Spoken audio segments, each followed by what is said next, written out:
Olá a todos, bem-vindos a esta conversa que acontece num momento de particular alegria para a Igreja Portuguesa, em especial a Igreja de Lisboa e para a Companhia de Jesus. Boa tarde aos meus convidados, que já passarei a apresentar. Chegou ao fim a fase diocesana do processo de beatificação e canonização do servo de Deus, Padre Francisco Rodrigues da Cruz. Uma fase importante num processo que arrancou em 1951, 2 anos após a morte daquele a quem já chamavam na altura Santo Padre Cruz. Este momento solene concretiza-se na chamada sessão de clausura do inquérito diocesano e com o envio de todos os documentos do processo para a Congregação das Causas dos Santos em Roma, onde seguirá depois as normas estabelecidas pela Igreja. O postulador desta causa será o Padre Pascoal Cebolhada, que é o postulador-geral da Companhia de Jesus. Concluída esta fase do processo diocesano, começará então a fase romana, que consistirá na elaboração da positio, ou seja, um relato final, minucioso, que fundamenta a vida, as virtudes e a fama de santidade do servo de Deus. Por fim, só após a beatificação e mediante a análise e reconhecimento de um milagre atribuído por Deus por intercessão do Padre Cruz, é que o beato será canonizado e depois proclamado santo. Antes de passar a palavra aos nossos convidados, faria só que nos darão a conhecer melhor o Padre Cruz, a sua missão e o impacto que teve na vida da Igreja e na vida de tantos, apenas umas notas de enquadramento. Então, Francisco Rodrigues da Cruz nasceu em 1859 em Alcochete. Estudou depois Teologia em Coimbra, foi professor de Teologia no Seminário de Santarém e foi depois diretor espiritual do Seminário de Vila Franca de Xira, que depois seguiu para aqui, São Vicente de Fora, em Lisboa. Foi aqui na capital que viveu grande parte da sua vida, onde ficou também conhecido por visitar os mais frágeis e os presos, concretamente no Limoeiro, a prisão masculina, e também nas Mónicas, onde estavam as reclusas. Mas foi como confessor, visitador dos mais pobres, dos mais frágeis, que foi tocando e transformando a vida de tantos. Era chamado para ir a todo lado, a todas as paróquias do país, conversar, confessar, atender os casos mais difíceis, sempre com uma enorme paciência e sempre muito preocupado em salvar os que não tinham fé. Percorreu o país todo, várias vezes, nos vários transportes da época, da altura, em que ficou famoso por conseguir pôr toda a gente a rezar nos autocarros e nos comboios. Homem com uma vida frágil, sempre muito doente, aliás foi batizado logo de urgência à nascença em sua casa, por se temer que pudesse não sobreviver. Nunca deixou, contudo, que essa fragilidade perturbasse a sua entrega aos outros e à missão. Um padre de intensa e profunda oração e piedade, rezava sempre que podia, a toda a hora. Todas as fotografias que existem do Padre Cruz está sempre com o terço na mão ou com o breviário, que demonstram exatamente esta sua enorme devoção e fé. São-lhe atribuídos alguns milagres em vida, mas os testemunhos e todo o processo atesta isso, que continua a interceder por muitos e por todos os que lhe pedem ajuda. Morreu em Lisboa no dia 1 de outubro de 1948, quase com 90 anos, ou seja, um homem doente e frágil, a quem se calhar davam poucos anos de vida e viveu uma vida tão intensa, quase até aos 90 anos. Depois desta breve conversa, desta breve introdução, passamos então à conversa. Convidámos para este bocadinho de tertúlia o Sr. Dom Manuel Clemente, Cardeal Patriarca de Lisboa, Bispo da Diocese onde morreu o Padre Cruz, o Padre Dário Pedroso, jesuíta, que é o vice-postulador da causa, e atualmente pároco da paróquia de São Francisco Xavier, na Caparica, e o professor Dr. Paulo Fontes, historiador, diretor do Centro de Estudos de História Religiosa da Universidade Católica e que integrou a Comissão Histórica deste processo. Sr. Patriarca, muito obrigada aos três por terem aceito este convite para esta conversa. Começava por lhe perguntar que importância tem para o Patriarcado de Lisboa este momento que vamos viver brevemente e que inspiração pode trazer o Padre Cruz aos cristãos dos dias de hoje e, em particular, também aos sacerdotes. Com certeza, para Lisboa, para a Companhia de Jesus, para todas as dioceses de Portugal, que é o local que correu, e também por esse mundo além. E porquê é que eu digo isto? Da importância e da oportunidade Bem, a oportunidade já teria surgido há muito tempo. O Padre Cruz faleceu em 48, já lá vão 72 anos, mas é agora, e ainda bem que é. E porquê a oportunidade e a importância? Nós estamos no pontificado do Papa Francisco, também Francisco, e o Papa Francisco, logo no primeiro documento que dirigiu à Igreja, retomando aquele tema da nova evangelização lançado pelo Papa São João Paulo II, diz a certa altura: a nova evangelização hoje é pôr os pobres no centro. É essa a definição que o Papa Francisco dá da nova evangelização. Ora, foi exatamente isso que fez o Padre Cruz. Foi exatamente isso. Eu creio que se o Papa Francisco tiver acesso direto a estas informações que agora lhe são oferecidas no processo diocesano sobre a vida do Padre Cruz, se reconhecerá muito nele. Não só porque o Padre Cruz, nos últimos anos, também pertenceu à Companhia de Jesus, não pôde pertencer antes, não foi porque não quisesse, mas porque, enfim, as contingências da época o impossibilitaram, mas também, e sobretudo, pela grande coincidência que há na maneira de, não só de viver, mas de propor o Evangelho às pessoas, entre o Padre Cruz e o Papa Francisco. Concretamente, esta centralidade dos pobres. O Padre Cruz, em qualquer lugar onde ia, o que ele queria visitar eram os doentes e os presos em primeiro lugar. E pedia mesmo isso. E não nos esqueçamos que o Padre Cruz, como aliás também já foi lembrado, passou por todas as dioceses de Portugal. Talvez o único sítio onde ele não tenha ido, porque a tempestade não o deixou, foi à Ilha do Pico. Porque eu, quando digo Portugal, digo continente e ilhas, Madeira e Açores. E por todo lado deixou um rastro de Evangelho propriamente dito, não é? Aquela prioridade que Jesus Cristo tinha, porque foi essa a evangelização que ele anunciou na sinagoga de Nazaré: o Espírito de Deus está sobre mim, e ele enviou-me para anunciar a boa nova aos pobres, e foi exatamente essa a prioridade do Padre Cruz, e é agora, de novo, relembrada como acentuação principal do Papa Francisco. Por isso eu acho, repito, que se o Papa Francisco tiver acesso, entre tantos documentos que lhe chegam constantemente, mas tiver acesso e disponibilidade para ler alguma coisa do que agora vai para Roma sobre o Padre Cruz, ela vai-se achar perfeitamente em casa, e até a canonização vem mais depressa. Vai ser rápido. Por falar em processo, Sr. Padre Dário Pedroso, o processo já tem alguns anos, quer-nos fazer assim um apanhado muito breve dos principais passos desse processo? O processo já é velho, já tem muitos anos, como disse. Começou em 51, depois o atendimento, a escuta das testemunhas foi já mais tarde, em 64. Sabemos que houve 114 sessões do Tribunal para atender as imensas testemunhas que na altura o conheciam e podiam falar dele, o que significa, de facto, uma quantidade imensa de gente que amava o Padre Cruz, que o venerava, como disse há pedaço, como santo. Como eram muitas as testemunhas do Norte, houve depois uma delegação no Porto para continuar a ouvir testemunhas no processo. E tudo isso terminou por volta do ano 64. Começou em 51, ainda demorou uns anitos. Vem a seguir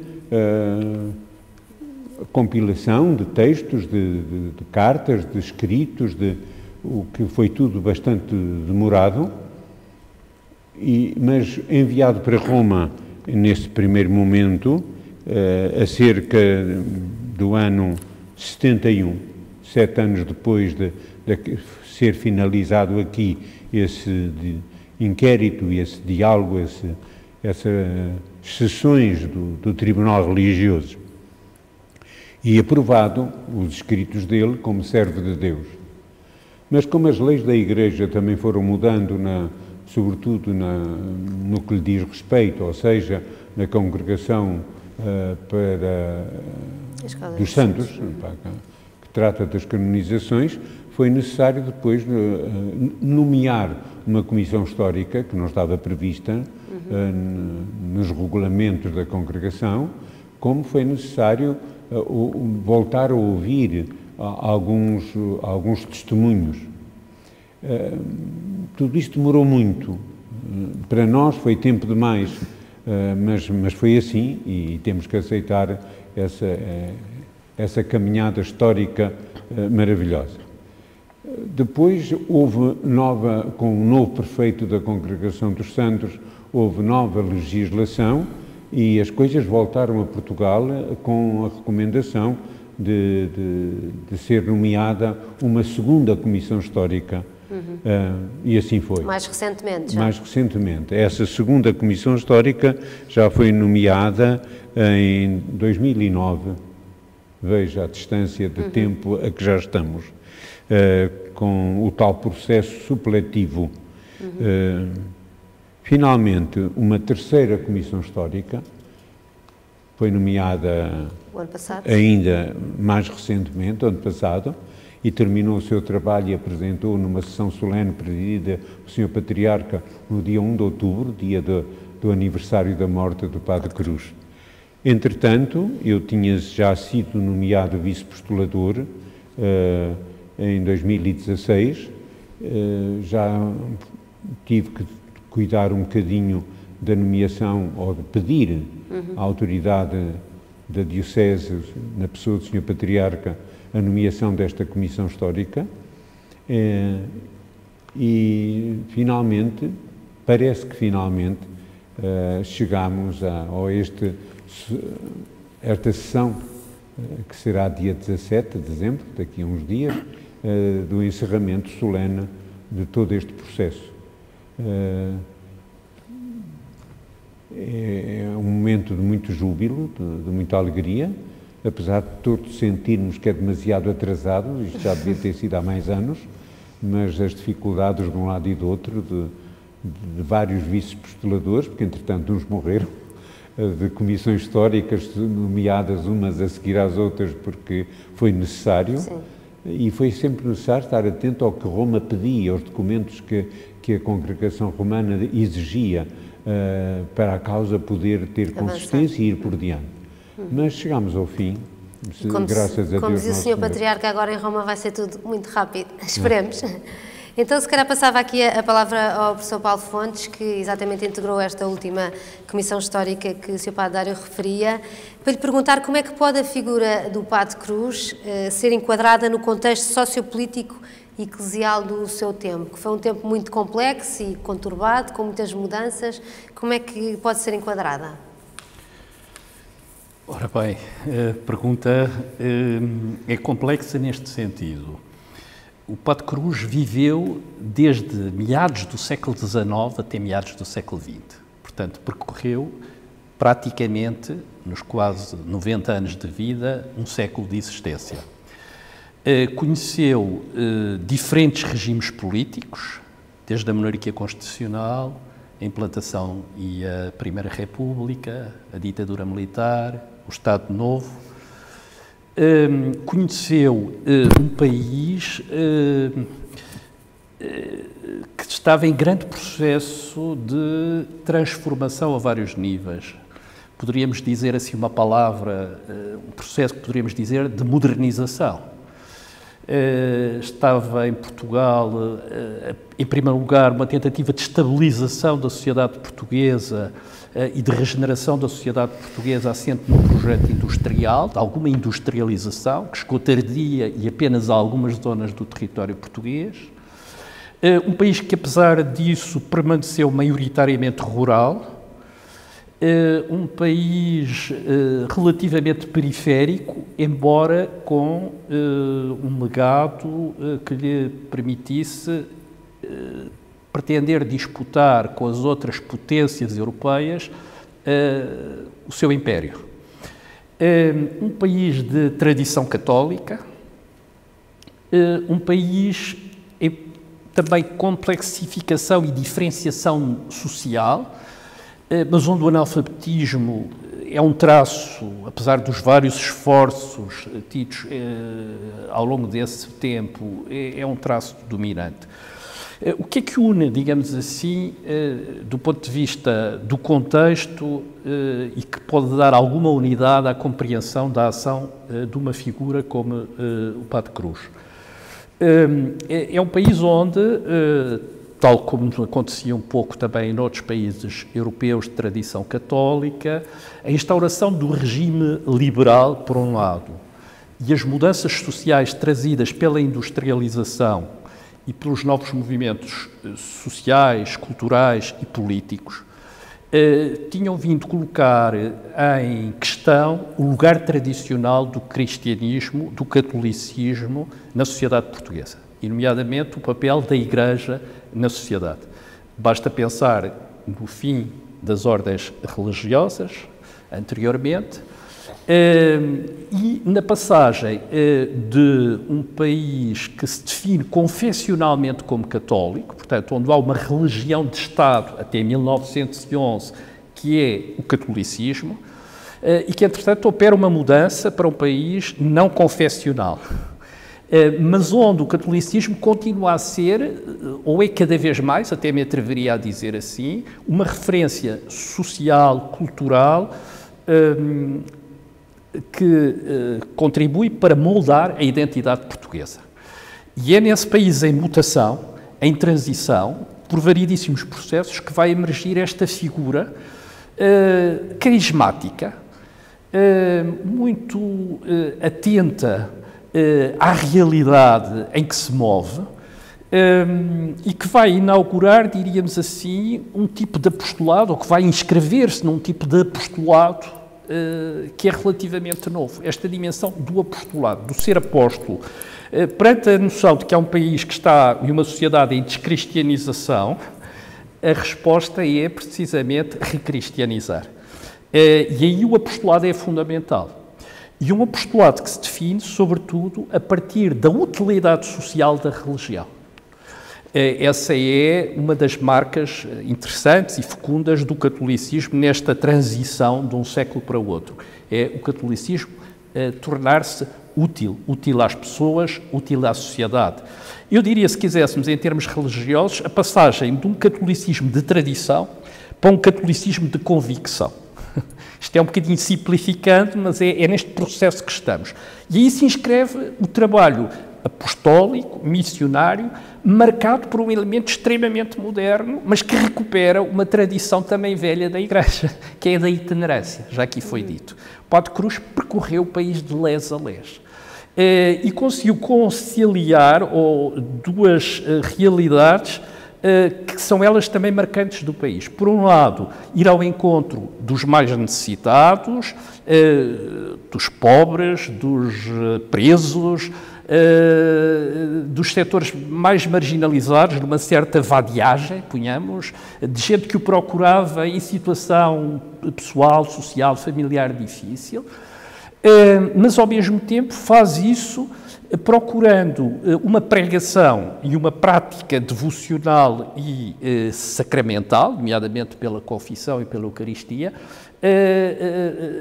que visa esse trazer para o interior da Igreja as novas massas, vamos dizer assim, humanas, não apenas as massas do mundo rural, mas a população que estava em diversificação e em crescimento nas cidades, nas vilas, um pouco por todo o lado. E para isso ele beneficia, vamos dizer, de um contacto muito próximo com as notabilidades locais.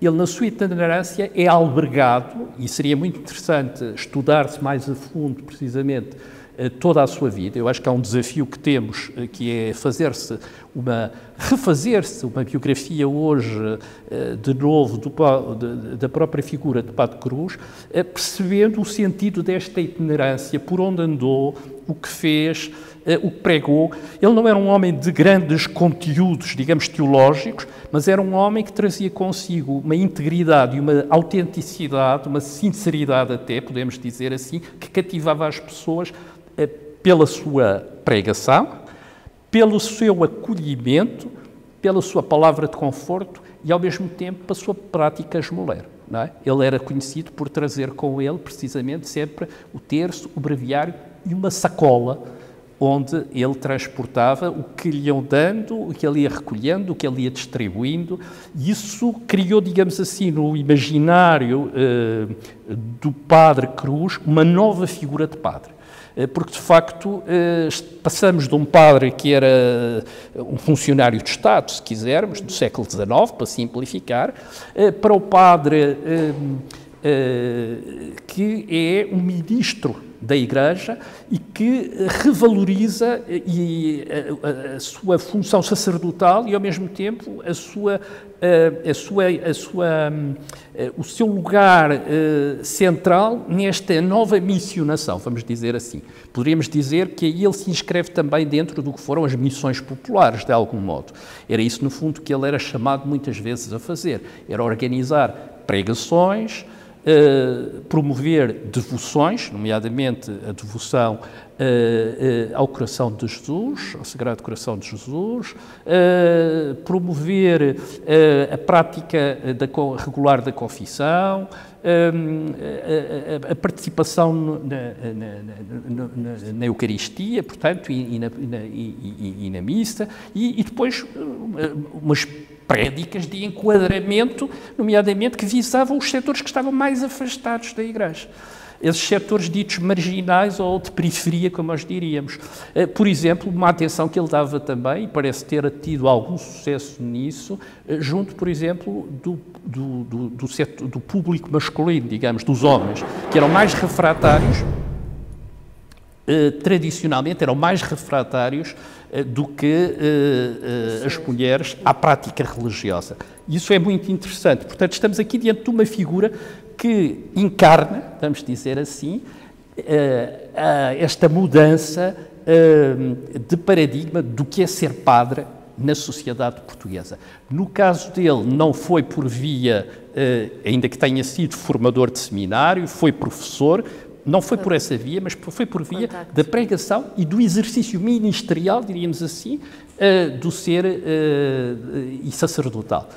Nesta utilidade social e nesta atenção ao concreto dos mais necessitados, nessa atenção ao pobre, como o Sr. Dom Manuel Clemente há bocadinho referia. Sr. Patriarca, volto a si para lhe perguntar exatamente, como bispo, que inspiração é que lhe traz esta vida?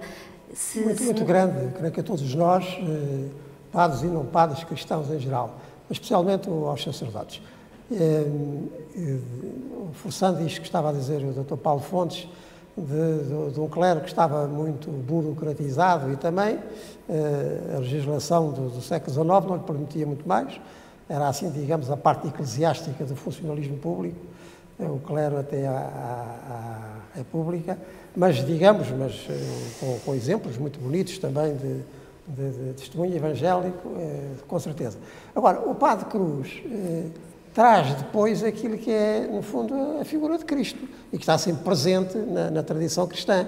As pessoas almejam sempre ver um padre que lhes lembre o Jesus dos Evangelhos, que passa, que está atento aos pobres, que faz o bem e que tem aquela vida que os Evangelhos relatam, que ou está interiormente com o Pai, quando Jesus se retira, não é, em oração, e depois, a partir daí, está com os outros, não é?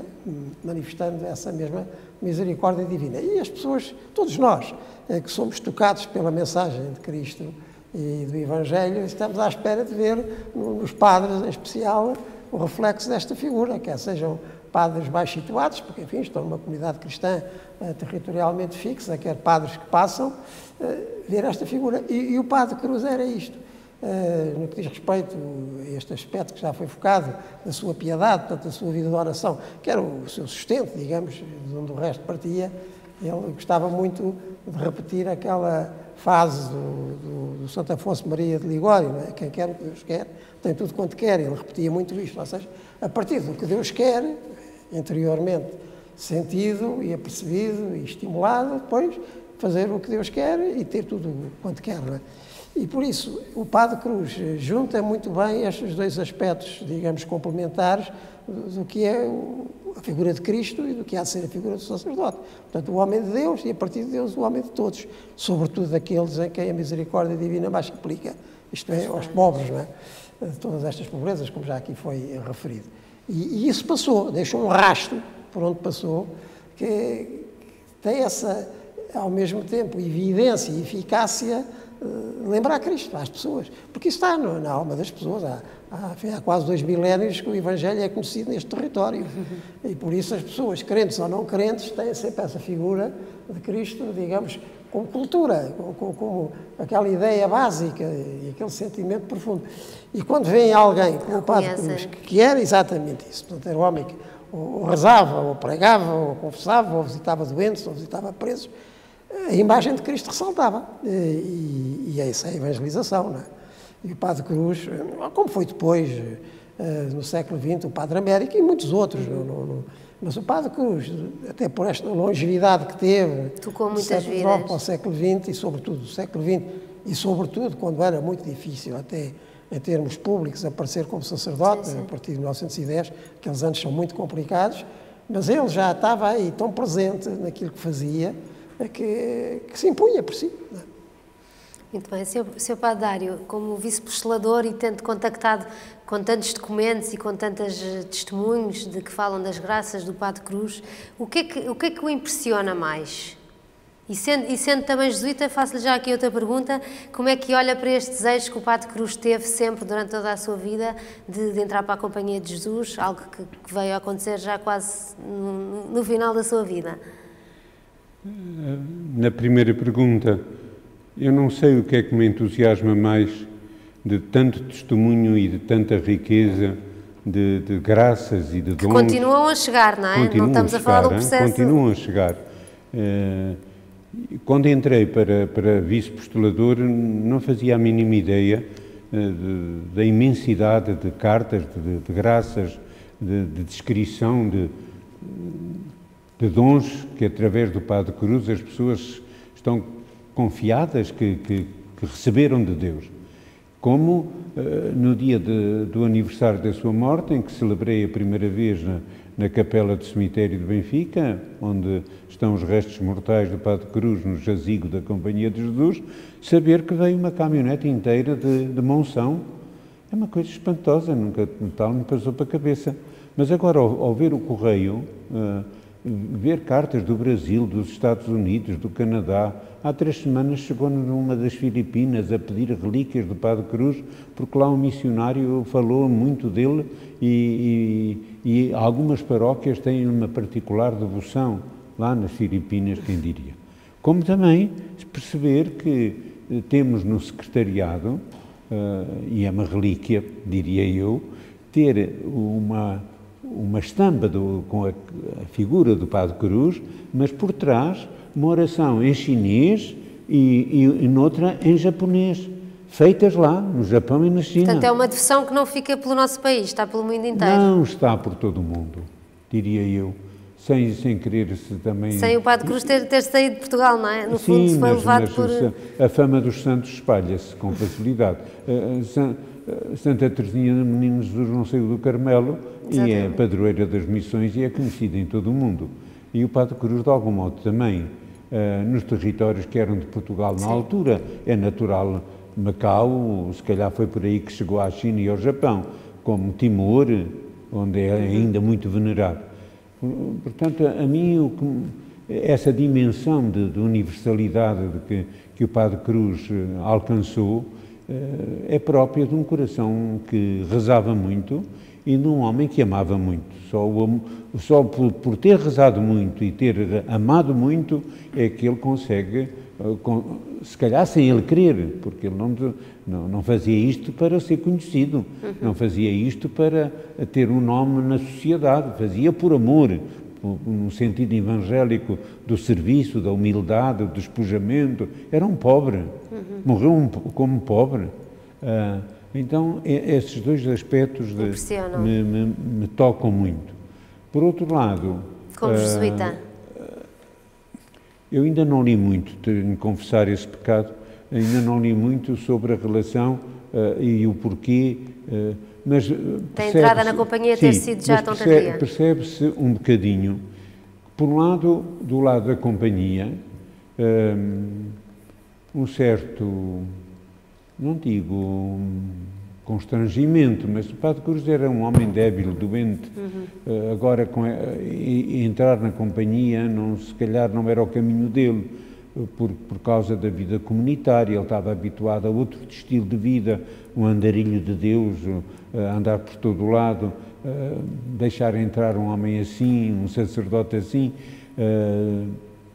Por outro lado, do lado do patriarcado, nessa altura do Sr. Cardeal Cerejeira, primeiro, também percebo que não era fácil, não era perder um santo, não era perder um apóstolo, porque ele continuava a ser santo e apóstolo, mas era um membro do presbitério que passava um bocadinho para a vida religiosa, para um instituto religioso. E percebo que isto demorasse. Mas isso acabou por acontecer já numa fase final da... Aconteceu em 1940, portanto, 8 anos antes do Padre Cruz morrer. O Padre Cruz teve a ocasião de ir a Roma e falar com o nosso Padre-Geral da altura, que era o Padre Ledokowski, um polaco, que, claro que o Padre-Geral já sabia quem ia e já sabia quem estava diante dele, e já a fama de santo que tinha em Portugal, porque o provincial com certeza teria informado suficientemente. Mas há um pormenor que não é muito falado, mas que a mim me comoveu muito, que o Padre-Geral vem acompanhá-lo ao carro. Nessa visita que ele fez a Roma, sim. Nessa visita, creio que foi a última vez que foi a Roma. E o Padre-Geral, por devoção, ajoelhou-se no passeio a pedir a bênção do Padre Cruz, porque o tomava por santo, e o Padre Cruz, com a sua humildade, ajoelhou-se a pedir a bênção ao geral da companhia, e ficam os dois de joelhos um diante do outro. Eu acho isto uma coisa espantosa, um acontecimento que ultrapassa... Depois da entrada dele, o Padre Cruz tinha uma particular devoção a São Francisco Xavier. Era a sua paixão. E Santa Teresinha.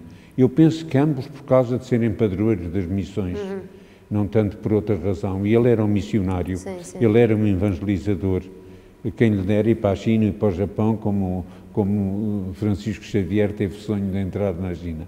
Então, o Papa Pio XII, que era o Papa da altura, dispensou, como era natural, de fazer o noviciado e de estudar as Constituições, e só determinou que fizesse uns exercícios espirituais de 8 dias, no final dos quais pronunciaria os seus votos.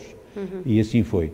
No seminário, no noviciado da Costa, em Guimarães, que é hoje uma pousada, o Padre Cruz fez o seu retiro e pronunciou os votos exatamente no dia de São Francisco Xavier, 1940. Muito bem.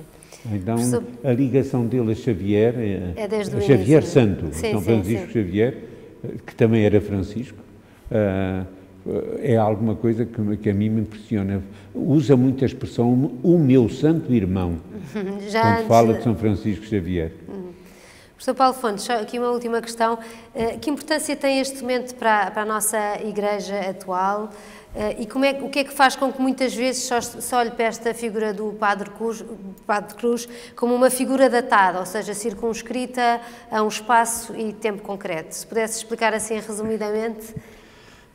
Talvez duas respostas distintas. A primeira para sublinhar algo que foi dito, que tem a ver com esse desejo de adesão à Companhia de Jesus. Tem a ver com esse seu ideal apostólico e missionário, parece-me, e ao mesmo tempo de reconhecimento daquela que era uma das poucas estruturas reconstruídas em Portugal no final do século XIX e que, apesar de todas as vicissitudes e ter sido extinta e despojada dos seus bens em outubro de 10, reconstitui-se, sobrevive no exílio e reconstitui-se a partir dos anos 20 em Portugal. Mas o Padre Cruz não era um homem de regra, não é? Não era um homem de instituição.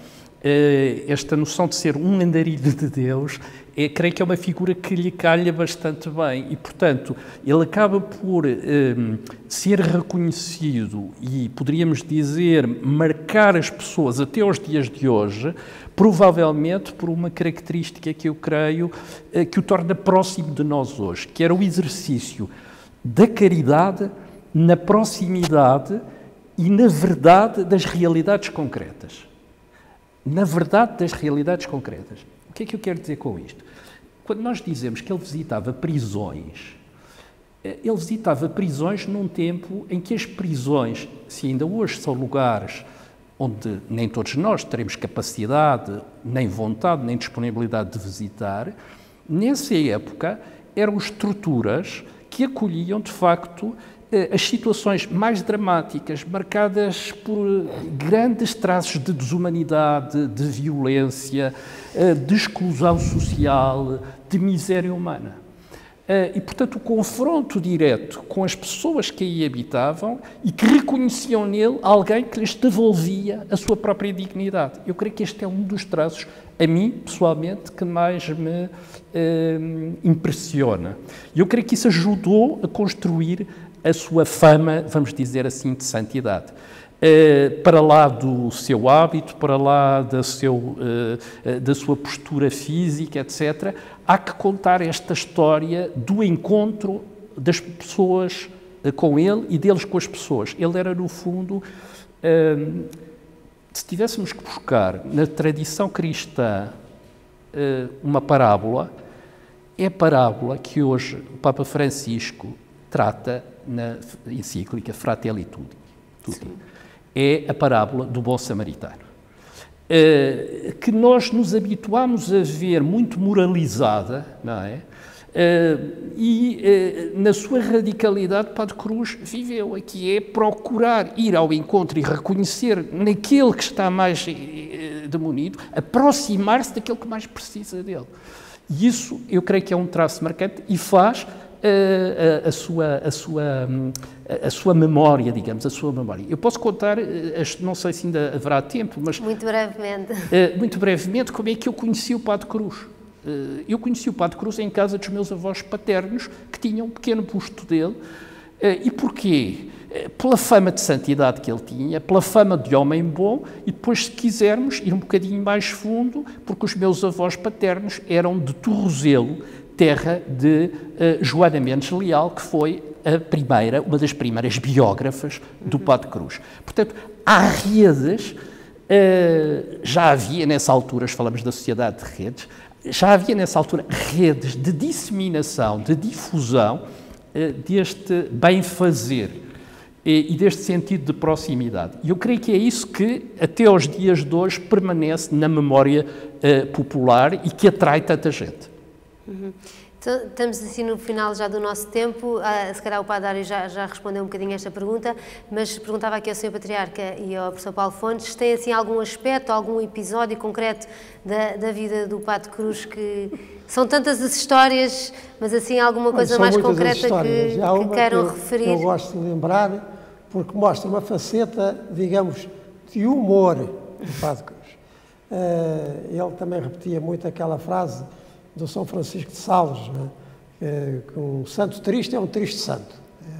Era uma das frases que ele repetia, como a outra que eu há bocadinho disse, do Santo Afonso, quem quer o que Deus quer, tem tudo quanto quer. E só para vermos, o humor é esta qualidade que faz com que algumas pessoas saibam distanciar-se da realidade e corrigi-la por cima. Uma vez, alguns, creio que corria o ano de 1923, o cardeal da altura, aqui de Lisboa, o cardeal Mendes Belo, vinha de uma visita pastoral. E à saída lá dessa povoação, aparece o Padre Cruz a pedir boleia. Entra no carro e vinha o cardeal Mendes Belo e mais uns sacerdotes, e aquilo demorava, porque as estradas de 1923, imagina, aquilo foi uma viagem de 2 horas até Lisboa.